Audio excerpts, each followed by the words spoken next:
My name is Amol Nirgudkar. I'm the CEO of Patient Prism, and I have here with me Dr. John Meis, a friend of mine, and somebody I've looked up to for a very long time in this business. And as you know, as he goes by Dr. John, he's an international speaker, a best-selling author on Amazon 2 times. He used to be a practicing dentist, no more, but now he consults through two of the networks, Spark Dental Network, which kind of helps practices scale and grow, and the Team Training Institute, which is an amazing institute to train everybody in the dental office. Dr. John has run big and small DSOs, and is an incredible resource um, for everybody that needs to know how to run an amazing practice. Dr. John, welcome again to our Thanks, talk. Amol. Always good to be with you. Even Thank in you, sir. times, it's good to be together.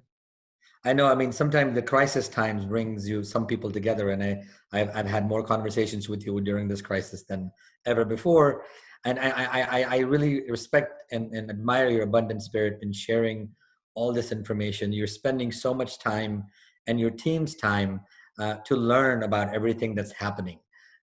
You've got this amazing podcast on Facebook every day at Team Training Institute on Facebook as well. But Dr. John, I mean, I think we've covered many topics before, but today I really want to talk about cash and how our dental offices can raise more cash during this time, because we don't know, right? We don't know how long these offices will be closed down. We have the hopes that we will be back up and running by May, or maybe we're wishful and we think April is going to be that day. But assuming the worst case scenario, let's say we open June 1st, right? For offices around the country where it's not a big problem. We've got 2 months of carrying costs, and we need cash, and we may not have that cash. So there are some options right now on the table. I want you to talk about them as we think about basically surviving with a skeleton crew and paying for expenses and not shutting down our practice. So tell me, where can we find some cash? Well, I appreciate that forecast of April 30th or maybe June 1st from your mouth to God's ears. We don't know how long it's going to be. We know that most lenders, most credit cards have given some grace periods, some of them 90 days of no payments, no interest, no penalty, which is fantastic. It's going to be very, very helpful. But we know there's going to be an end date on that. Right. We also know there's going to be a start date to when practices can open again. And once they reach that start date, we have another cash crunch at that time because there is a delay from services being provided to full payment coming in. Oh, absolutely. And the expenses are cranking up right then. Most dental practices use today's dollars to pay yesterday's bills. And now we don't have today's dollars, and we have yesterday's bills and today's bills and tomorrow's bills. And so we are going to have an ongoing cash crunch. So those of you who made it through this kind of initial thing and you feel like you're pretty stabilized because you've put off paying on loans and credit cards, and you've dropped all your expenses down to the bare minimum, and you think, now I'm in good shape. Well, maybe, and really ought to be prepared for another cash crunch to come. So where's the cash going to come from? Well, first of all, Congress has passed 3 separate bills related to the coronavirus. The first bill had loans in it. They were SBA emergency loans. And along with those loans, there was a $10,000 grant. Those have now been basically funneled into the second type of loan that was approved on the phase 3 of the government's response, and that is the payroll protection loan, or PPP loan. And so that's the one we really ought to be focusing on right now. There is a formula as to how much you can borrow, and the formula includes payroll, rent or mortgage, and other expenses. And there's a calculation that's done that allows you to figure out how much you can borrow. And these debts, if you maintain the same level of team members, the debt will be forgiven. If you don't remain the same number of team members, it'll be prorated based on how many that you get. Interest rate is exceedingly low on this. My understanding, as of this morning, the interest rate was 0.1%, so exceedingly low percentage. Now, as you and I were talking about before we went live here, Amol, everything that we say will be outdated relatively quickly. So all the rules can change. They're still writing the rules. Everything can change. But we have to make some decisions based on the information that we have right now, and that's the information that I have. So with these PPP loans, the Small Business Administration, SBA.gov, starting tomorrow, the application process will be in there. So you'll need some data on your expenses, but the SBA site will guide you through the calculation to determine the amount of loan that you are eligible for. So Now, tomorrow, as in to date this, it's April 3rd. April 3rd is when it's going to start. Okay. Exactly right. Thanks, Amol. So April 3rd is when that's open. Now, a better question is not when it opens, but when should you get it? So for most practices, I would say probably 85, 90% of practices by this time have laid off their employees other than a skeleton crew that is available to deal with emergencies. So this loan, the loan needs to be used up in an 8-week period, right? And so if your employees aren't there, you're not going to use up all that money, and therefore you're not going to get the benefit of it, and your team's not going to get the benefit of it. Right. So it makes sense for teams that are now collecting unemployment. The unemployment benefits are really quite generous right now. Makes sense for them to continue to collect unemployment and save this loan, save the application for the loan, and save the loan until you're nearing ready to ramp up. So many practices are not going to be applying for this loan tomorrow. They're going to be waiting, if they can, if they have enough cash to get through. They're going to wait until it's near opening up, or any other rule change comes along, or any other guidance comes from the government, or if they change how this is going to be processed, and they can at any time, and probably will. As they see what's happening in the marketplace, see who's applying, see who's not applying. They probably will be adapting the rules to have the biggest benefit for our country. So you may want to delay applying for the PPP loan. So my concern is a practical one. Given I've spoken to a bunch of bankers over the last week, since it's Friday actually, and the demand is so enormous that the fear is that what if we run out of the $349 billion very quickly, and now you don't even it's first come first serve, right? So until the money runs out, they will do it. Once the money stops, then what happens? So yeah, so that is the risk of waiting, is that they may go through all the money. For the first loan, these SBA emergency loans that really they're not doing now, they're just rolling those into the PPP loan. So for that, once the money was gone, it was gone.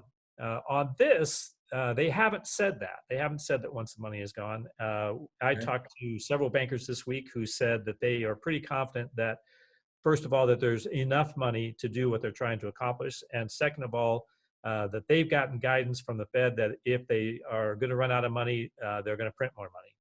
And so they are really quite confident that running out of the money is not going to be an issue. Now, that's what they're saying right now. Right. Change. So waiting, there is that risk. But most practices that have analyzed this carefully are waiting at this point, but continuing to watch it carefully by watching the SBA site and watching great resources like you, Amol, and these great recordings that you're doing. You know, I think a lot of questions we've gotten about, and I think applying for this through your bank, and it looks like the PPP loan is through your bank. You can't directly apply for it, but there is an application that I guess the second one that came about a couple of days ago. Yeah. Um, So and my understanding is the application is through the SBA site, but it's funded through your bank. So during the application process, you identify who your bank is, and at that point, the money goes to your bank so that it's injected directly into your accounts. So that's one way. Obviously, we're recommending definitely to apply uh, for this, because you always want to apply for loans when, even if you don't think you need them now, because you just don't know how this crisis will pan out, and for us to have, and you can always return it. The interest rate's so low that you can always say, all right, I'm going to return it, and I didn't need it. That's great. But not needing the money when it's not available is definitely a crisis. So applying for these things is absolutely a good idea. And some people are actually applying for both the EIDL as well as the PPP. And again, because of there's a lot of confusion about how these programs are going to work together. But at least going with the PPP right away is a good idea, you think? So the guidance that we've gotten from the SBA is that the EIDL loans are just going to be rolled into the PPP. There really aren't processing. No one has gotten any money from the EIDL loans, and the SBA is saying they're just moving on to the next thing. That was an emergency thing. Once Right. they have time to think through a better way from phase 1 to phase 3 in the legislation, they're just moving everything to the PPP. So besides that, that's, let's say that's applied for. What other sources are there out there for us to raise some cash? Yep. So I always, when I think of bad things, I like to put it bookends. What's the best it could be, and what's the worst it could be? And that's really difficult in this because the worst it could be, we don't know when we're going to be able to open. Sure. And when your book, so that bookend has to be out quite a ways. So you use June 1st, maybe a bookend of worst case scenario. Maybe it's September 1st or October 1st. And so be thinking in that sense that, gosh, if it goes like that, and I hope it doesn't, I don't think it will, but if it went that long, and all of a sudden now you're required to pay your debt and your credit cards and all that, you can imagine the cash crunch that could happen. So for those of you who have business or personal lines of credit, I would be drawing on those to the degree that you can. Park that cash somewhere. Don't don't use it. Don't spend it unless you absolutely have to. But I would be drawing down those now, getting the cash out of that loan. You don't know what the banks are going to do. The banks may decide to not fund those at the time that you need it. So I would rather get it now and have it safely in my paws rather than wait and have the potential risk of them not doing it.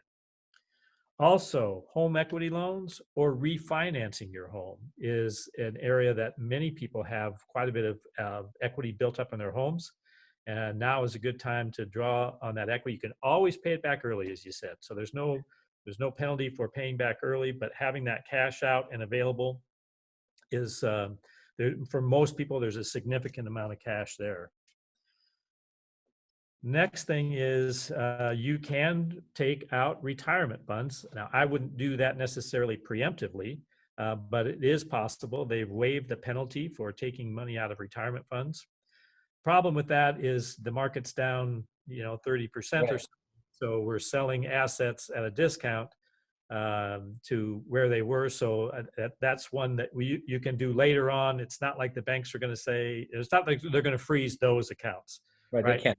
You can have in your back pocket, but that's not one that I would do right away because, again, the value of that stock, and maybe it's going to go down another 30%, which wouldn't really surprise me very much, but who knows? Right.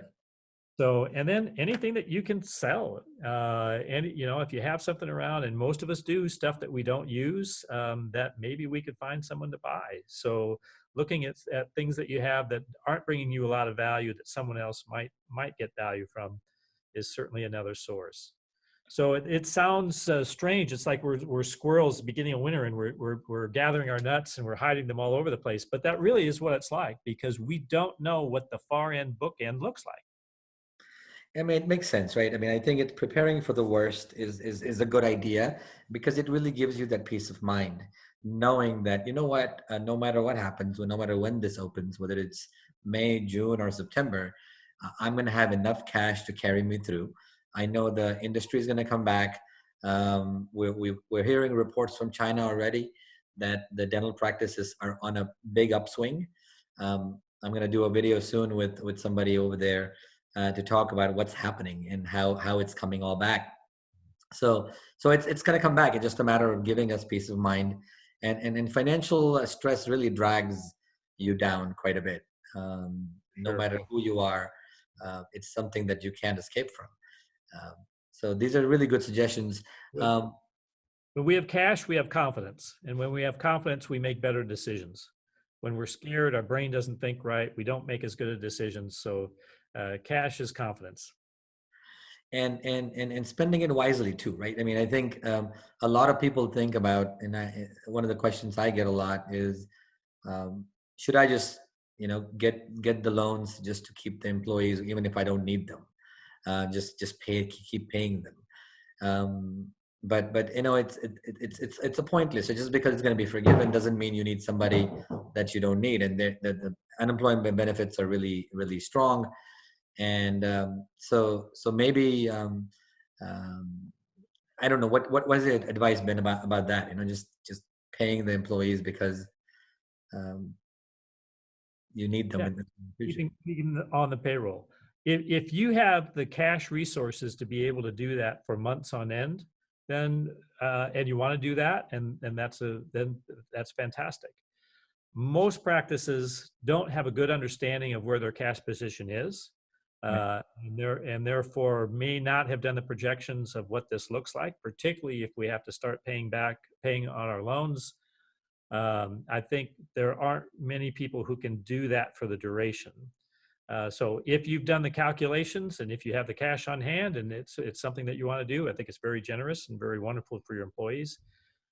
But I would hate to see someone get in the middle of this, run out of cash, and then remember when we start up, there's going to be a cash drain then too. Right. Right. And so to be ill prepared for that isn't very wise. Are you recommending people kind of pro forma or kind of budget for the next few months? They're like a pro forma P&L where you're projecting, here's what my incoming sources of revenue are, or cash are. And you may not have revenue, but you may have cash. And then here's my outflow of funds. That way Exactly. I know how much I'm doing. Yep. So, what we did on our own practices was we did that projection. We made some assumptions and we made our assumptions very conservative. So one of our assumptions was that we would only be doing 5% of the dentistry that we normally did. One of Uh, our assumptions was that we wouldn't have any revenue. And then we determined what the cash burn was. And when we determined that for 3 months. And then we saw where we were going to be from a cash basis. And we were going to run out of cash. right. And in our case, we needed a six-figure amount of cash. So we went out and found two lenders that were willing to loan that money to us. So we had that money secured. So we were confident. As it turns out, we're doing more dentistry than we thought. Right. We were concerned that insurance companies were just going to shut off payments. In our experience, that hasn't happened. We have continued to get regular payments pretty much as we normally did. Now, of course, that's starting to dwindle down, as our insurance AR pays off. We've not gotten much as far as private pay, but the insurance companies have paid, really pretty much as they always have. So we had more revenue than we thought we were going to have from services being provided. And so we're in a better position than we thought we would be, but everybody should do this. They should know exactly what kind of the worst case scenario is on a cash basis, and then make sure that you have enough cash from one place or another to cover that. The challenge is we did ours for 3 months, which seemed at the time that we did it like a Mm. long time. Right. Watch the slow crawl of this virus and the slow continuing ramp up. That 3 months may have been short. I hope not, but it may have been. Dr. John, thank you so much for these wonderful tips and suggestions as always. We definitely are in a cash crunch crisis today, and in taking advantage of what the new laws are, the CARES Act, for example, and the PPP loans is vital. And I guess your suggestion is talk to your advisors, get your stuff ready, and apply for as much as you can qualify for. And then Yep. if that's not enough, then you're recommending that, draw your lines of credit, personal lines of credit, home equity, um, you know, um, try to see where you can gather the cash so that you can survive for the next 1, 2, 3, 4, even 6 months at the worst case scenario. Hopefully it's not going to be that. I don't think it is. But these are great suggestions. And obviously I'm going to leave Dr. John's information on the screen as usual. Reach out to him, follow him at Team Training Institute. He's got daily podcasts going on and webinars going on, and we'll continue this discussion. I think we've got some interesting topics coming up in the future, and we'll keep the momentum going with positive news and positive attitude towards where we're gonna head to in the next few months. Yeah, sounds good. Thanks, Amol. Always good to be with you. Thank you.